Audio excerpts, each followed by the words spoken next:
Right now, just sprained knee. That's all we know, and get reevaluated tomorrow. It seemed like the game was close, obviously, until that point. Next one, you're running in the third quarter, another run to begin the fourth quarter. How do you feel like the team could have handled that situation a little bit better? I don't know. Why did you decide to take all your subs out? Down 16, about 4 to go. Yeah, it was a big reason. They had 34 points in the fourth quarter, so we wasn't getting stops. So wasn't no need taking a chance of, someone getting injured. No way we could have won that game down 16 the way they were playing offensively, and so I just got my guys out. Would you say the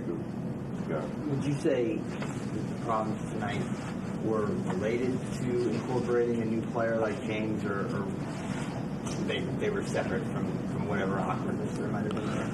I just think getting familiar with each other, but the same thing has been killing us, last couple of years, just rebounding the basketball. They had 18 offensive rebounds and then turning the basketball over. We had 22 turnovers. So you can't beat a good team when you give up 18 offensive rebounds and then you turn the ball over 22 times. It's just too hard to win a game. So I like some things that I saw, on the floor.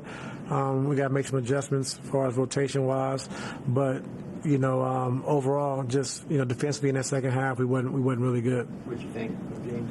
I thought James was really good. Conditioning, all that stuff was good. Yeah, he got tired. He got tired a couple of stints or whatever, and had to come out. But I thought overall, just orchestrating, making the right play, making the right pass and pick and rolls, he was really good. And so it's gonna take him a little time to get in game shape. We understand that, but his presence on the floor was definitely felt. So how comfortable do you think all 4 of those guys felt, or were they still trying to feel each other out? Still trying to feel each other out. And like I said, it's going to be a process, and I love the process we got to go through to get to where we want to get to, and we're going to get there for sure. But, just trying to keep everybody in rhythm, like I said, with 4 dynamic scores, it's tough. So just, tweaking the lineups a little bit. I'm not going to panic right now, but just making sure everybody's comfortable and playing to their abilities. And so it's going to be tough when you got 4 guys that, used to having the ball in their hands. And so just a sacrifice was there, but we just got to make sure we're better. And it starts with me, just making sure we keep everybody involved in the game. Was it more of an effort to get Kawhi involved in coming out in the second half? Yes. Coach, there was a play there, I think it was second or third quarter, where James drops down the paint, and then I think TJ and Norm were in the same corner, and then he throws it to one, and then kind of just spirals out. How long does it normally take guys to start figuring out that spacing, where to be? Yeah, it's a little different.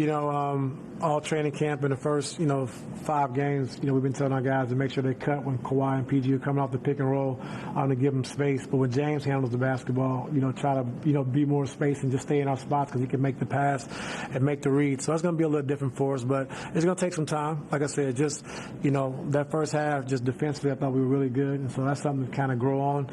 And, we'll just kind of go from there. You mentioned rebounding already being an issue pre-trade, but do you worry about rebounding when you have those 4 guys on there and then only Zoo or 1 big? Those 4? Yeah. James? Yeah. No, because James and Russ, they rebound the ball well. PG and Kawhi are great rebounders as well. So I don't think we're going to struggle on that point. I think we're going to struggle more, like I said, with the second unit, rebounding the basketball, not the first unit. Why did you decide to have James run the second unit? Just so he can have the ball in his hands and make plays and score the basketball and run pick and rolls, which I thought he did a good job with. So, the more comfortable our guys get with playing with him, they see they're going to get open shots and just knowing where to be on the floor and their spacing, and we're going to be okay. Ty, in your head, do you have a certain amount of games that you look at and you're like, after 10 games or 15 games, I think I'm going to get better. I did 10. Yeah. There's been all this guys are always talking about his game shape and stuff like that, but from a procedural standpoint, he hasn't played a preseason game, hasn't only been in 5-on-5 scrimmages. From the pregame warm-ups, and that's all orchestrated from 99 to 0 on the clock. Is that, from a player's perspective, think that's hard to get back into, or he's been doing this for 15 years and it's not that big a challenge? Can you say it again? You say he hasn't played 5-on-5? The pregame procedure to get here and warm up and ramp up for an NBA game, is that particularly a challenge compared to? Oh, it's definitely a challenge. Like you said, if everybody else is in game shape and you play 4 or 5 preseason games and you play 5 regular season games, you ramped it up, and so it's going to take him a little time to get there and get to that point, and we understand that. So we're not worried about that. How much does James presence offensively saves energy for PJ, Kawhi, or the guys on defense? Yeah, a lot. I think just, his ability to make reads in the pick and roll, making the right passes, and also scoring the basketball is huge. And so when Kawhi and PG, like I said, are tired, they can just, get ready for some catch and shoot threes. James is running high pick and roll. And so, like I said, we're going to get to that point. And like I like some things I saw tonight. We just got to continue to keep getting better. Coach, Julius was shooting pretty poorly. Yeah. Mm-hmm. Got off tonight. Yeah. What did you see from him? I knew it was going to happen. Yeah, every time. Yeah. You mentioned that there are some things that you liked, or that you saw that you liked, and you mentioned the defense in the first couple. What else did you Offensively, just having the ball in James' hand. I think second half we did a better job of advanced passes and attacking early in transition. We got a lot of stops in the first half. We never threw the advanced pass to attack early, so that was better for us in that third quarter.